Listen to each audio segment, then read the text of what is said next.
በአላህ ይህን ቪዲዮ እንዳታሳልፉት ግዴታ መባል አለበት። 1 ሚሊዮን ራምዚ ሪልስቴትን ለማስገባት አዶናይ ያስፈልጋል፣ ታዋቂ ቲክቶከሮች ያስፈልጋሉ? በፍጹም አያስፈልጉ።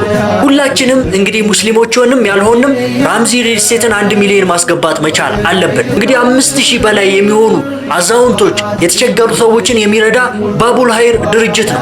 ለዚህ ባቡል ሀይር 8 ሚሊዮን ብር እንዲያገኝ እንግዲህ ራምዚ ሪልስቴትን 1 ሚሊዮን እናስገባ ተብሏል። ለምንድነው ፎሎ ማታረጉት? ይህን ቪዲዮ በምችሉት አቅም በደንብ ኮፒ ሊንክ አድርጉ፣ ብዙ ጊዜ እንደዚሁም ዱዊት፣ ሪፖስት፣ ሼር አድርጉ። የምችሉትን ነገር በማድረግ በአንድ ሳምንት ውስጥ 400,000 ብቻ ነው የጎደለው። ይህንን ነገር እናሟላ። አንድ ፎሎ ስታደርጉ ወይም ስታስደርጉ ለባቡል ሀይር 16,000 ብር እንደሰደቃችሁ ወይም መጽዋዕት እንዳቀረባችሁ ነው የሚቆጠረው። ስለዚህ ለምንድነው የምንዘናጋው?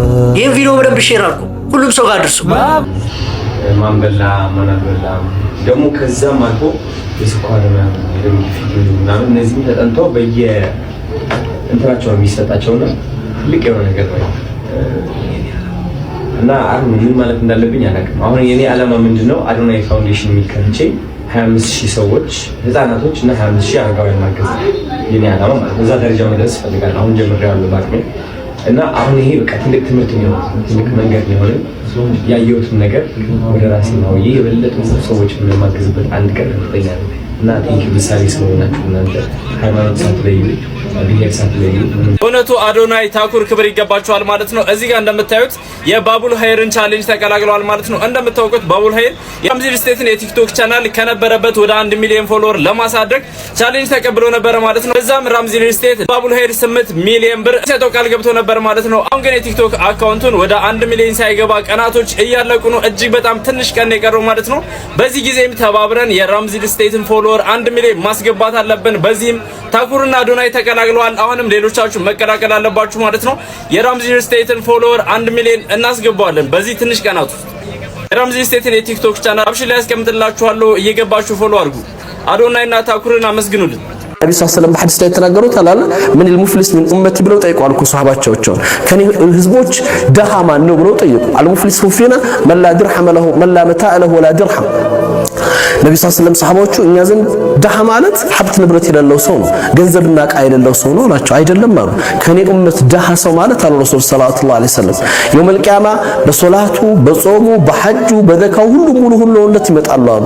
ተቀባይነት አግኝተው ማለት ነው። ለዛውም እኮ ሶላቱ አላህ ዘንድ የተቀበለ የኛ ሶላት መጀመሪያ ይቀበል አናውቅም። የተቀበለው ሶላት አላህ በስራው ኸይር የተቀበለው ሶላት የሰገደ ሰው ይመጣል።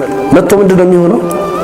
እዛ ይመጣል አከለ ማለ ሀዛ ወሰፈከ ደማ ሀዛ የዚህን ሰው ክብር ነክቷል፣ የዚህን ሰው ደም አፍስሷል፣ የዚህን ሰው ገንዘብ በልቷል። እዳ መክፈያ አምቶኛል፣ ስሜን አጥፍቶኛል፣ እዳ ይከፈልበታል። ኸይር ስራችን ሶላቱ፣ ሐጁ፣ ሁሉ ነገር አስቡት ያ ኢኽዋን።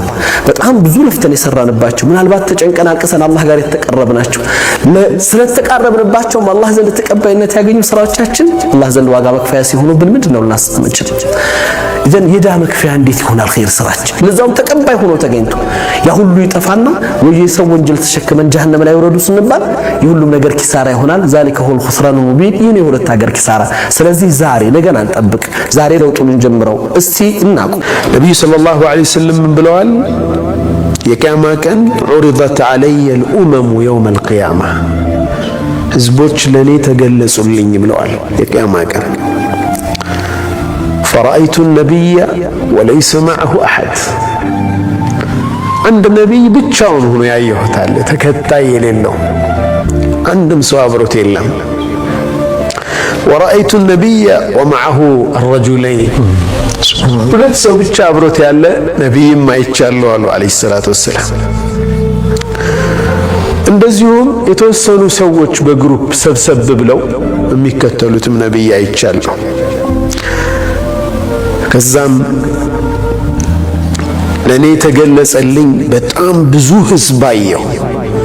فقلت أمتي أمتي ይሄ የኔ ኡመት ነው አልኩ አሉ ነብዩ ሰለላሁ ዐለይሂ ወሰለም። ግን ለኔ ተነገረኝ ላ ይሄ ያንተ ኡመት አይደለም። هؤلاء موسى وقومه ሙሳና ህዝቦቹ ናቸው እነዚህ ተባልኩ። እሳቸው ብዛቱን ሲያዩ ማለት ነው የኔ ያሉት። ولكن انظر الى الافق الاخر በሌላኛው አቅጣጫ ተመልከት ተባልኩ። ወደዛ ስመለከት ሆሪዞን ምንድነው? አድማሱን የሞላ የህዝብ ቁጥር አየሁ፣ በጣም ብዙ የሆነ ፈቂለ ሊ ሃኡላኢ ኡመቱክ፣ እነዚህ አንተ ህዝቦች ናቸው ተባልኩ። ወመዐሁም 70,000 ዐፈ ላሁ ዐንሁም። ሱብሓነላህ። ከእነሱ ውስጥ ደግሞ 70 ሺዎች አሉ አላህ ዐፉ ያላቸው የድኹሉነ አልጀነተ ቢገይሪ ሒሳብን ወላ ሱአል፣ ምንም ሒሳብ ሳይደረጉ ሳይጠየቁ እንዲሁ ጀነት የሚገቡ አሉ። ፈስተዘድቱ ረቢ ይላሉ ነቢ ሰለላሁ ዐለይሂ ወሰለም፣ ጌታዬ ጨምረኝ፣ ከእንደዚህ አይነት ሰዎች ጨምርልኝ፣ ቁጥሩን አብዛልኝ አልኩት ማለት ነው። ፈዛደኒ መዐ ኩሊ 1000 70,000፣ በእያንዳንዱ 1000 70,000 ደግሞ ጨመረልኝ። በየሺው 70,000 አዋጅ አሉ። ወኢነ ፊል ጀሰዲ ሙድገተን፣ በአንድ ሰው አካል ውስጥ አንዲት ቁራጭ ስጋ አለች አሉ። ኢዛ ሰለሐት፣ እሷ ከተስተካከለች ከጸዳች ካማረች፣ ሰለሐል ጀሰድ ኩሉ፣ አካል ይስተካከላል። ወኢዛ ፈሰደት፣ እሷ መስመር ከሳተች ሐዲዱን ከለቀቀች፣ አካል በአጠቃላይ ይሳሳታል፣ አቅጣጫ ይስታላል። አላ አዋጅ አሉ። ወህየል ቀልብ፣ እሷ ቀልብ ትባላለች። ያልተስተካከለው ቀልባችን አካላችን ይዞት ወረደ። ለመለያየታችን መነሻም መድረሻም እሱ ሆነ። ለመጠፋፋታችን መሰረት እሱ ሆኖ አለፈ። ዛሬ ታዲያ የምንጀምረው ከቀልብ በሽታ ዋና በሆነው እንጀምራለን። ሒስድ በምንለው ሒስድ፣ ምቀኝነት፣ አንድ ሰው አላህ የሰጠውን ጸጋ እንዲወገድበት መመኘት ማለት። ነጋዴ ነጋዴው ጋር፣ ዓሊሙ ዓሊሙ ጋር፣ ቤተ ዘመዱ ውስጥ ጓደኛ ጋር በህይወት ስኬቱ ሒስድ ሊገባው ይችላል። የመጀመሪያው የሰማዩ ዓለም ላይ የተፈጠረው ወንጀል ምቀኝነት ይወልዳል። ሒስድ የሚወልዳቸው አገር ያፈርሳል፣ መስጂድ ይበትናል፣ ሶፍ ይለያያል። በእርግጥ አሉ ሒስድ ወደ ምን እንደመራ ኢነ አባና ነቢይ ነው አባታችን፣ ለፊ ضላሊን ሙቢን፣ ጥመት ውስጥ ነው አባታችን። ነቢይ አይሳሳትም ነበር፣ ግን ሒስድ ነቢይን ለማውገዝ ገፋቸው። እቅቱሉ ዩሱፍ አሉ። ሒስድ የት እንደሚያደርስ ዩሱፍን ግደሉታል። ወንድማማች ዑስባ ጭፍራ ተሰብስቦ አለይሰ ሚንሁም ረጁሉን ረሺድ፣ ወንድማቸውን ለመግደል ወሰኑ። ሒስድ ምቀኝነት የነቢይን ቤት ይረብሻል። ምቀኝነት ቀይ መስመር ያስረግጣል። የፈንጅ ቀጠና ነው። በሒስድ የተሞላው ልባችን ዛሬ ሜዳችን አበላሸው። ፌስቡክን በከለው፣ ቲክቶኩን አወከው። ስድብ፣ ዝልፊያ፣ ማንጓጠጥ፣ መኮፈስ፣ ተናጋሪው ማዳማጭ። ኢያኩም ወልሐሰድ፣ ሰውን መመቅኘትን እባካችሁን ተው። ፈኢነል ሐሰደ፣ ሐሰድ እኮ የእኩሉል ሐሰናት፣ ሐሰናታችሁን ይበለዋል። ከማ ተእኩሉ ናሩል ሐጠብ፣ ልክ እሳት ያቀረብክለትን እንጨት ወደ አመድ እንደሚለውጠው ሶላትህን፣ ሐጅህን፣ ዘካህን የሚበላ ነው አሉ። ለምን ሐሲድ ስትሆን ታማለህ። ልክ አልፎ ሲሄድ አንጓጣ እሱ እኮ እናውቀዋለን ነው የምትለው። ገና ታማለህ፣ ተንኮል ትሰራለህ። እልፍ ብለው ሲሕር ሁሉ የሰሩ ሰዎች አሉ። ሰዎች ላይ ትዳር ሊበትኑ። ሒስድ እኮ አሉ ጸጉርን አይደለም ይላጨው ዲንን ይላጫል። ሰውየውን ከዲን ሊያወጣው ይችላል። ሊላሂ ደሩል ሐሰድ ማዕደለ በደአ ቢሳሒቢሂ ፈቀተለ። እንደ ሒስድ ፍትሃዊ ዳኛ የለም። በባለቤቱ ነው የሚጀምረው ፍርድ። በደአ ቢሳሒቢሂ ፈቀተለ። ሒስድ ሕይወትህን ያጠፋዋል፣ ሕይወትህን ያበላሸዋል፣ ዲንህን ያጠፋዋል። ደብ ዓለይኩም ዳኡል ኡመም፣ የቀደምት ህዝቦች በሽታ ወደ እናንተ እየመጣ ነው አሉ። ሒስድ የሚባል አላህ የውድድርን የሒስድን ስሜት እኛ ውስጥ አድርጓል። ዓላማው ግን ለኸይር እንድንሽቀዳደም ነበር። ፈስተቢቁል ኸይራት፣ በኸይር ተሽቀዳደሙ።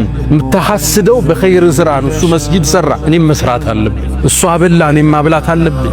እሱ ሰደቃ ሰጠ፣ እኔም እሰጣለሁ። የልጆቹ ሐፈዙ፣ እኔም ማሳሐፈዝ አለብኝ። አላ ሊለዚ ገለ ዐለይ ሐሲደን አተድሪ ዐላ መን አሰእተ አልአደብ አሰእተ ዐላ ላህ ፊ ሑክሚሂ ኢዝ ለም ተርደ ሊማ ወሀብ። ከማን ጋር ነው ፍልሜ? አላህ ጋር እኮ። ለምን ሰጠው እኮ? እንዴት ተሳካለት? እንዴት ሰው ተቀበለው? እንዴት ለስኬት በቃ? ግጭት እኮ አላህ ዘንድ። ኢብኑ መስዑድ ምን ይላሉ? እባካችሁን የአላህን ጸጋ አትፋለሙ ይላሉ። ማን ነው እንደሚፋለም ሲሏቸው ሐሲድ ነው አሉ። ምቀኛ ማለት ከአላህ ጋር ነው ጦርነቱ። እንዴት ትሰጠዋለህ ለሱ? እንዴት ተሳካለህ? ምንም አካል ከሒስድ አይጸዳም። ትንሽ ናጥ ያረጋል። መልካም ሰዎች ያፍኑታል፣ መጥፎ ይገልጸዋል። የልብ በሽታዎችን እያከምን የምንሄድባቸው ጉዞዎች ይኖሩናል። አላሁ ሱብሓነሁ ወተዓላ ውስጣችን ከመጥፎ ነገር አላህ ያጽዳው።